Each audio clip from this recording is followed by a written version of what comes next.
All right, folks, we are getting the live show and recording all set. So we're kicking it a little old school here. We changed our platforms of how we are recording the Remodelers on the Rise show.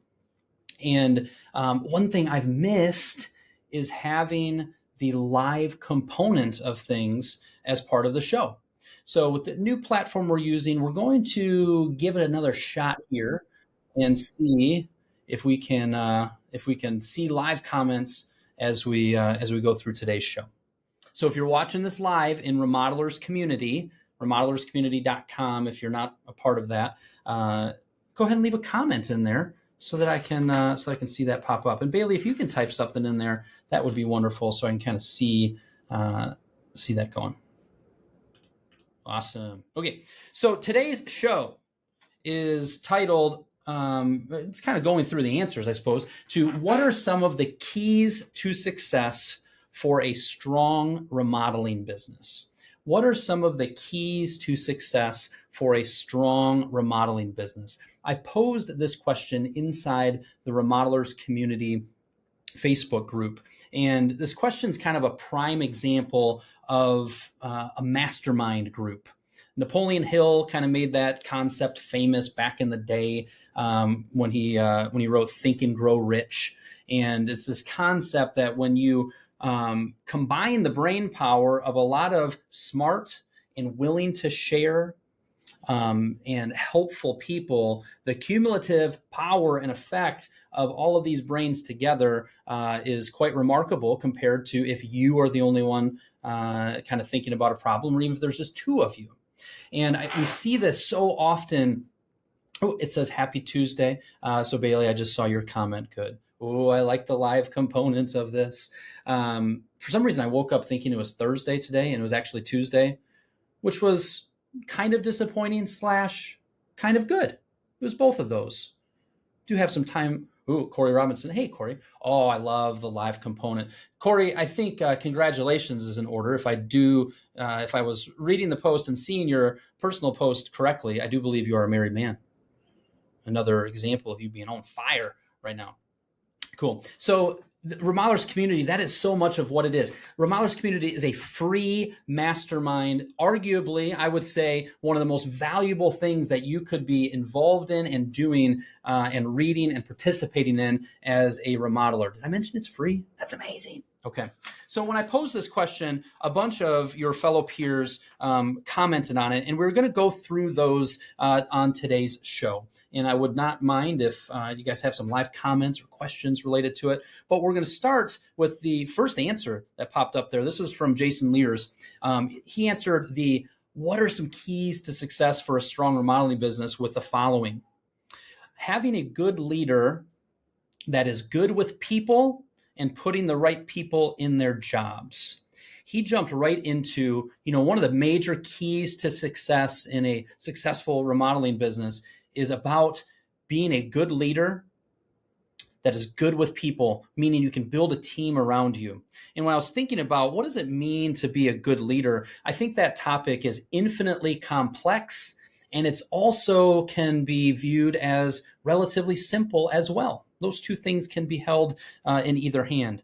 When I think of it, I think of a good leader as putting yourself in the shoes of your employee or of your trade partner, really understanding what makes them tick and what they're going through, paying attention to how they are doing and feeling.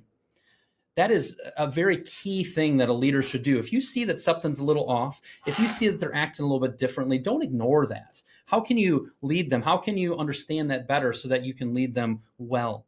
How can I asking constantly, a good leader will ask constantly, how can I help or make your job better? When was the last time you asked your team members about that? Thank them. A good leader thanks their team consistently. They surprise and delight them with fun things, with little gift cards, with half a day off, an hour off, leave a little early. They just surprise and delight them. And when you put them in yourself in their shoes, you realize, man, I would love that if I was the employee and on the receiving end of that.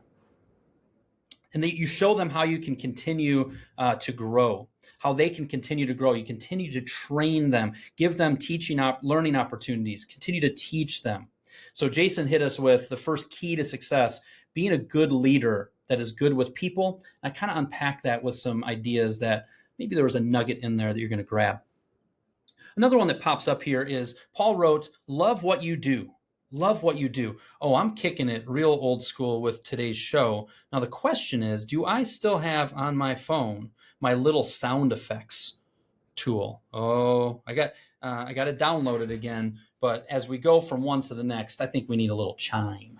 We need a little of that. Okay. Paul said, love what you do. What a key to success. We need to, as business owners, as business leaders, continue to figure out how to keep the passion and the joy for what you do alive. Instead of getting overwhelmed, instead of getting fatigued, instead of getting tired, how can we continue to love what you do? And if you're not loving what you do, how can you change some things to make sure that you wake up not necessarily just ready to run out the door, but that you truly, when you reflect on your day, when you reflect on your week, you are enjoying what you do. So Paul said a key to success, love what you do. I think that's a good one. Next one up. Hang on, I'm trying to get my chime working. Oh, there we go. There's the soundboard. Oh, we got some applause. People have liked what we got so far. And ticka, where we at? Where's that chime at? There we go. Now we're cooking, folks. Now we're cooking. Next one, Randy was kind of playing off of what Paul wrote. Don't be stagnant. Randy White said, don't be stagnant. Always strive to improve your business. This is really important. And when we are in the business, we need to make sure we are carving out and fighting for time to work on the business. For example, Randy is making the investment of time and money to come up to beautiful Minneapolis, Minnesota in September to the cost of project execution course. And when we were talking about it, he was mentioning, his business is night and day different than it was 3 years ago. The way that he looks at his estimating, at his job costing, how he's pricing his work, how he's selling his work with design and project development, it is night and day different. The team around him, his marketing efforts, his branding, all of that is night and day different. And he wrote in here, a key to success, don't be stagnant. Always strive to improve your business. That is part of the great game of business. The improvements and the things that you can do to continue to move forward in your business, it's never ending. From the day you start your business till the day you retire or whatever that looks like, always be striving to continue to improve. Paul said, here's a key to success for your remodeling business. Make money. And Philip wrote, knowing your real cost of doing business. You want to be a success in the remodeling and your remodeling business? Make some stinking money. Are you a remodeler who works really, really, really hard and delivers a nice, wonderful experience to your clients? And at the end of the day, at the end of the week, at the end of the month, you look at that bank account and you are struggling. You are trying to figure out, where did the money go? That is not a fun way to run any business, let alone a hard business like remodeling. You want to be a key to success in a remodeling business and make sure that you are making money. How do we enhance the money we're making in our remodeling business? We know our numbers. We understand our estimating, we understand our pricing, we understand our expected gross profit on a project, and we job cost. We job cost consistently. We pay attention to what our expected gross profit on a project is versus our actual. We identify where we had slippage. We fill that hole. We make it better the next time. We also, even if we're not great with numbers, we dig in and we learn and we understand how the profit and loss statement works. We understand what our overhead expenses are. We set goals related to our net profit. All of those things, very, very important. So Paul said, make money. That's a good one. And Phil said, know your real cost of doing business. Jason wrote, here's the key: strong listening and negotiation skills. Strong listening and negotiation skills. I think that strong listening is something that doesn't come natural to a lot of us, something we can definitely all work on. He sees that as a key to success. And then negotiation skills. Does anybody have, you can type it in the comments, anybody have a great book on negotiation? I asked that to try to get you all to comment there, but I'm thinking of a book that a lot of people recommend related to negotiation. If you're watching a recording of this and you know the answer, go ahead and type that in the comments. We'll see if our little mastermind will work. What was it? Yeah, I can't remember. All right, but that's a good reminder there. Audra said, here's a key to success: organization and communication. Again, two fundamentals and pillars of running a successful business. When we think of organization, that is something that we need to be purposefully working on. How do we streamline and simplify and consistently follow a process? How do we do that? How do we make sure that we are organized and we have a clear process? Another thing that kind of is never ending. Where in your business right now are you the most disorganized? If you answer that question, and then what's the next right thing you can do to become more organized? Those are two questions that you should consistently be asking yourself and maybe some team members. Organization, such a key to success. And she also wrote communication. And I'll ask that same question to kind of make that a little more pointed. Where in your business is your communication the weakest? Is it related to the pre-construction side of things? Is it related to the design and development communication side of things? Is it related to keeping a project and a customer up to date during production? Where's an area that we are weakest in our communication? And what's the next right thing to work on there? So those two things are great that Audra shared. One more that Paul McManus shared was be a student of best practices. I opened this by talking about the value and the importance of having kind of this mastermind group concept. You are spoiled as a business owner in the year 2023. Rewind the clock to 83, to 88, to 92, to 97, to 2000. It was more difficult to identify and see best practices than today. There are countless videos, countless podcasts, a group like Remodelers Community. There are coaches in our industry, myself included, that have best practices galore. If you are a student of best practices, that means you study them, you learn it, you look at how you're currently doing it, and you figure out, how can I take what I'm currently doing and take this best practice and make what I'm doing better? I think that gets you fired up about loving what you do. I think that gets you fired up about not being stagnant, some of these other things we're talking about. So that's another key to success for a strong remodeling business. Corey commented and said, active listening is such a hard thing to do. It really requires practice and consciously thinking about it while attempting it. Yeah, I think the biggest thing for me is, I think so many of us are cultivating and figuring out what we are going to say instead of listening. And we have to trust that if we flip that and we just listen really intently and really hear where they're coming from in the heart of their question, that the answer will come to us at that time. Stop trying to formulate what we are going to say before listening to the whole thing. Answer questions with questions so that you can better understand what they're asking and what they're looking for as well. Good. Thank you for that comment. Wonderful. All right, we're going to keep cruising. So what we're doing here on this live version of the Remodelers on the Rise show, we're reviewing the answers that a lot of your remodeling peers had to this question of what are some of the keys to success for a strong remodeling business. Had a lot of good ones so far. We're done with that page. Okay. The next one up is from Peter Rainey, and Bailey, if you can put in the comments section of maybe even of the show notes, and also here on Remodelers Community. I'm not going to read the whole thing, but Peter Rainey with Rainey Blair down in Georgia, kind of shared a story that happened the day before, and he shared this whole story. I'm not going to read the whole thing, but at the end of it, he wrote this: what it takes to have a strong business is really hard, is hard to really define, beyond knowing your numbers, having the right people, etc.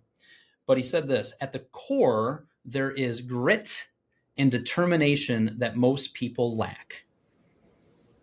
A key to success in your remodeling business is grit Grit, grit and determination that most people lack. And when you have a bad day, like the lady in the story that he shared, you push through, you keep going, and you never look back. I looked up the definition of grit. Grit is having courage and resolve, or another way of putting it, having strength of character. Grit. That's a hard to define, but very key element to running a successful remodeling business. I like that. That's good. And determination. Yeah. How's your grit? How's your determination? What do you need in order to amp that up a little bit? Think about that. Cool. Is this helpful thus far? We're about the halfway points. We've been hitting on a lot of answers to this, and you're also receiving my unpacking them and my 2 cents on it, maybe asking you some pointed questions related to it. Bailey, if you could comment and just make sure that all's well on the audio and the way we're doing this. We even had the comments of what Peter shared there, so everything is working just fine and dandy. If you have an answer to this question, feel free, and you're watching this live, feel free to comment. Or if you're watching the recording, feel free. Cool. Next one is from Michael Anschel. I mentioned that cost of project execution course. We're going to Michael's hometown in Minneapolis, and him and I are the ones that will be teaching that new, interesting, exciting pricing method that's working for a lot of your peers. Something to look into. Michael's answer to the key was running it like a business. That's all he wrote. He didn't unpack it. He could have unpacked it, but he just wrote running it like a business. And I think as we grow our business, as we go from starting and we get through that first gate and we get through that second gate and we get to that third level and fourth level, there is a time where we kind of flip and go, okay, this isn't just kind of this fun little side project I have going on. This isn't just kind of a glorified job. I am running a business. And that mindset shift of running a successful and an organized business is very key. So that's what he had shared there. Rockin'. Next one is from Lisa. Lisa Walzak out east. Hi, Lisa. Lisa, I have an email out to you to book our next one-on-one call. If you're watching this live, go to my Calendly link and grab that. Thank you. Lisa said, years ago, I had this sign made in my son's room. It says, I can, I will, I do. I had no idea then that I actually bought that sign for myself. Our journey has certainly not been linear. I'm constantly learning and open to continually bettering myself and our team. But the number one thing that has gotten us through everything has been a hard and fast decision to do the thing, followed by a plan to get there. Decide, do, repeat. Never ending. My wife and I were talking last night, actually. We had just finished watching the last episode of season 1 of The Diplomat. It was recommended to us, and it was quite good. It's quite good. And then like most shows, especially if you're watching the first season, it's like, oh, there's a cliffhanger. Now we get to wait 18 months before the next season comes out. Yay, thanks, Netflix. But after we watched The Diplomat, as I was saying, we were talking about to-do lists, actually. And she works at our church. She's assistant worship director. She directs the community women's choir. She's got another little organization that she's a part of. And she was talking about how she had a pretty productive day. And she's like, I actually could get to the bottom of my to-do list. Speaking of which, she just texted me. She just texted me because there's a plumber at our house.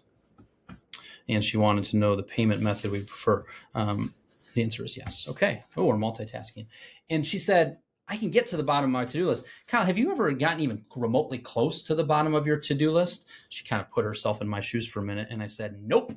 From the day one I started this business back in April of 2008 to here in July of 2023, 15 plus years, I've never seen the bottom of that stinking to-do list. And to Lisa's point here of, it's decide, do, repeat. I can, I will, I do. And we just keep repeating that. We keep prioritizing things. We put things in the parking lot. I did that a few times this morning, actually, as I was evaluating my to-do list. I can't do all of these things. What is going to go in the parking lot? The parking lot is something that is a good idea that you're not going to work on right now because you need to stay focused on these other initiatives or things you have going on in your business. Okay. So that's some good feedback from Lisa. Did you also hear, as a side note, how she shared that in story form? And the more content that we create, the more of our sales work that we do and marketing work that we do that's in more story form, the more effective it is. Ooh, Michael just commented. Ooh, Michael heard me talking about him. Yes, Cope is in Minnesota. And he goes, endless to-do list. And it is. You signed up for it. You're a stinking business owner. You're never going to have the end of your to-do list. But we can continue to delegate. We can continue to prioritize our to-do list. We can continue to put things in the parking lot. We can get real clear with what our big quarterly goals are so that we're putting the majority of that focus on those big rocks instead of spending too much of our time on the little rocks. But that's the name of the game. Cool. So thank you, Lisa, for sharing your answer. She answered this question of what is a key to success in the remodeling business. Couple more here, several more here. Casey, I think this was Keith Crabtree. He said a dedicated team. And I would just emphasize your team will make or break the business. If you have somebody on your team that needs to go, please do that sooner rather than later. Be recruiting your stinking head off to find a replacement for the person that you know needs to be replaced. And if you answer if I say, is there somebody on your team that you really, really, really, three reallys, need to let go of? If your answer is yes to that, that is your number one priority. We do not understand the impact of having a bad employee, what that has on the rest of the team. I have too many stories in my 15 years of coaching of somebody saying, well, we didn't take action on that. And guess what? Our stinking A player, A number one employee is gone. They have decided that they're not going to put up with this employee anymore, with their insincerity, with their lying, with their lack of effort, with their conflicts, and they've moved on to a new opportunity. That's why it's so important.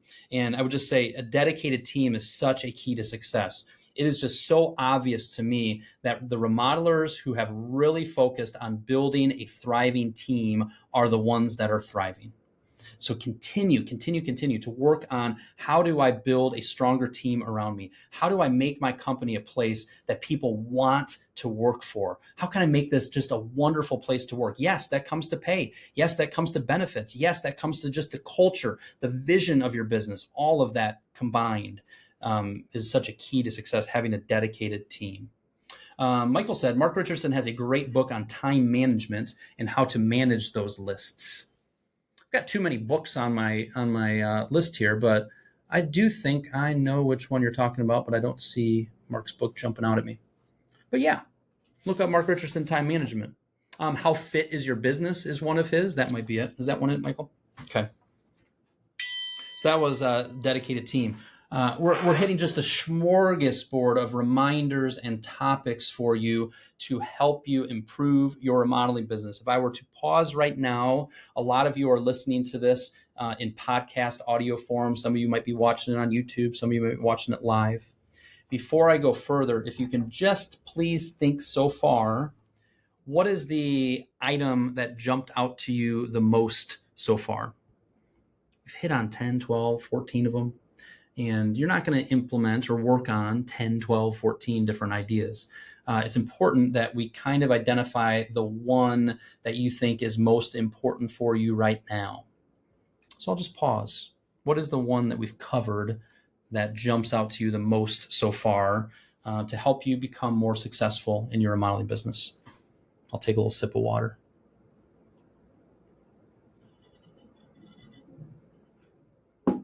Okay. And Michael said, The Art of Time Mastery. Look that up, Mark Richardson.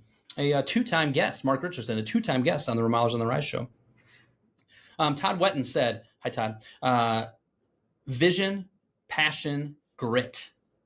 Vision, passion, and grit. We've kind of touched on that, but I wanted to bring it up again because he mentioned that grit word. That is an intangible. That is such an intangible. Todd's also part of the Remodelers VIP club. And sometimes you may notice, if you follow my content, I may jump down some rabbit trails in between coaching. And one of my other VIP club members was talking about golf the other day. I think he was talking a little smack about me, even though I'm the two-time champion of the Remodelers VIP club Invitational. And we were talking about our handicap and yada, yada. And Todd was inspired, and he was going to get back to playing golf more regularly. So Todd, Yes, you need vision and passion and grit to be successful in your remodeling business. But I also want to know, how's your golf game going? Keep us posted. Okay. Chris Catlett kind of shared something funny / just flat out true. He said, you know what my key to success is? I answer the phone. I show up. I talk coherently. I bathe regularly. This seems to be a commodity in my area. It's pretty funny. But what he's saying is kind of success is the consistent execution of fundamentals. Call people back in a timely manner. Show up when you say you're going to show up. Do what you say you're going to do. Be knowledgeable. Present yourself well. Those fundamentals, that is one of the nice things in our industry, is when we get the fundamentals done consistently, that helps us stand out. That helps differentiate us. And Chris was kind of highlighting that a bit. Corey, he commented as far as his answer to what is the one that jumped out the most so far is time management. He says that's a big struggle point. I think it is for a lot of people, which is the case. I've yet to meet someone who has it down pat. Yeah, it's always going to be something that we're kind of trying to corral and we're trying to get under control. In time management, so much of it comes down to what is the most important thing I need to get done that I'm most likely to put off. I call that, and it's a Brian Tracy analogy of eat your frog. Eat your frog. You can take a lot of time management books and you can boil it down to eat your frog. What is the most important thing you need to get done that you're most likely to put off? If you can identify that, eat that frog right away, tackle that, the start of your day is going to go much better, and rinse and repeat that. So much of time management is prioritizing what's most important, not what you want to do, not that's easiest to do, but what's most important for you to do and getting that done. That requires discipline.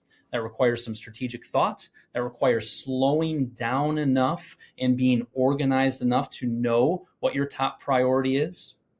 But you can do it. And we're going to go through weeks where we're knocking it out of the park. And we're going to go through weeks where we are totally ignoring our priorities and we need to get back to it. I would argue that time management is similar to being healthy. Well, what's the key to being healthy? Eating right. What's the key to eating right and working out and moving your body? Well, that's so basic. Yeah. Time management gets very hard, especially in our industry, because there are a lot of calls coming at you. There are a lot of interruptions. There are a lot of emergencies that can pop up. Those will happen, but don't use that as an excuse for, I just can't have any time management because I just am constantly getting interrupted. Yes, you're getting interrupted, but what can you do in those non-interrupted times to stay focused on your top priorities? Easier said than done, Kyle. Okay, it is, but that is the key. And so much of that also goes back to the team around us. When you have a really strong team around you, you're not interrupted as often. So there's a lot of the pieces of success that we've been talking about that is helpful in the time management conversation. Hope that's helpful. All right. Tony Bonnet, MacTown Construction. He said, I agree with all the comments and what was said above. In addition to all of these comments are mentioned, I'd say what we do is tough, very tough. And we as business owners need to make time for ourselves and our families to prevent burnout and or worse, especially if you're working with a spouse or family member in the business. We need to do better at this. Work-life balance is huge. And, so a key to success, I think that is a wonderful key to success that Tony brought up there of making sure that the business is not running your life, making sure that the business is supporting the life that you are aiming for, making sure that when we need to step back from the business a bit to get that balance going, that we're aware of that and we work diligently towards that. Taking your spouse out for a date, make it a priority, put it on the calendar. Go into, later in August and schedule a 3-day weekend to get away with your family or whatnot. Make time for it, carve out time for it. Your work will expand to the amount of time you give it. And if you say, there's not a single person listening to this that if I said, hey, 6 weeks out from now, that Friday, instead of working until 5 o'clock, I want you to put in your calendar, you're leaving at 12:30 p.m. because you're going to take that afternoon and you're going to do that hobby that you love, or you're going to spend that afternoon with your kid, or you're going to spend that afternoon with your husband or wife. Don't tell me that would be impossible. It's not impossible. Schedule it and make it happen. But it does get pretty impossible when you never schedule it. Okay. Just a little soapbox moment. Work-life balance, that's a great one, Tony. And a couple more. We are at the 30-minute mark, so maybe, okay, I like that one. That page is done. That page is done. Let me just read a couple more, and I won't add too many comments on it. Jeff Forward, I'm actually wearing a shirt right now. Isn't that a nice shirt? It says details, details, details. A shirt that for his company to wear and other people to wear that carries a message with it. Yes, it's got his logo and his URL and stuff on the back, but boy, it carries a nice little message. I like it a lot. And it's comfy. Jeff said, there is so much, but for me, two things stand out. First, be honest with yourself and accept your strengths and weaknesses by what other trusted people tell you, not what you think. In other words, when you think, oh, I'm good at that. Oh, I don't need help with that. Oh, I don't need to delegate that. Pay attention to what your trusted team around you has to say and take that into account. And second, develop a learning mindset and relentlessly, what a great word, relentlessly work on those opportunities. You heard that earlier. Don't be stagnant. Be a best practice collector. Be somebody that implements. Several people have shared that. Chad said, don't race to the bottom on price and don't take every job. Once hired, make sure your client is happy first. Your success will follow and rise. Good. Laurel said, know what your strengths are and hire the right people to cover your weaknesses. Here's some other quick hitters. We're going to finish with 3 other quick hitters. Vaughn said the following: drive and determination to get you through the ups and downs. A learning mindset. We've heard about that. Ability to make decisions and drive forward and be decisive with that. Great people to offset your weaknesses. Organized, accountable. Similar, right? A lot of similarities there. Excellent. And then the last one I'll read is from Phil Bennett. Phil wrote this: I want my crew to feel I am the coach of an amazing team and they are working with me, not for me. Some bosses constantly let you know who's boss. I prefer to have a mindset of I am a very small part of this organization. I am surrounded by some incredibly talented people.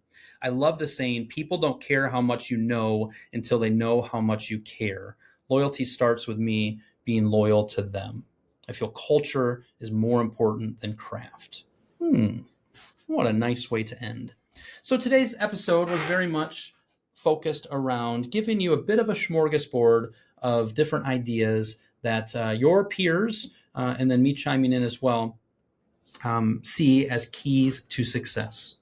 There's some reminders in there for you. There's some things that are currently weaknesses of yours, and there's probably some things in there that are strengths of yours. Don't disregard those strengths. Make sure you acknowledge those as well to keep encouraged.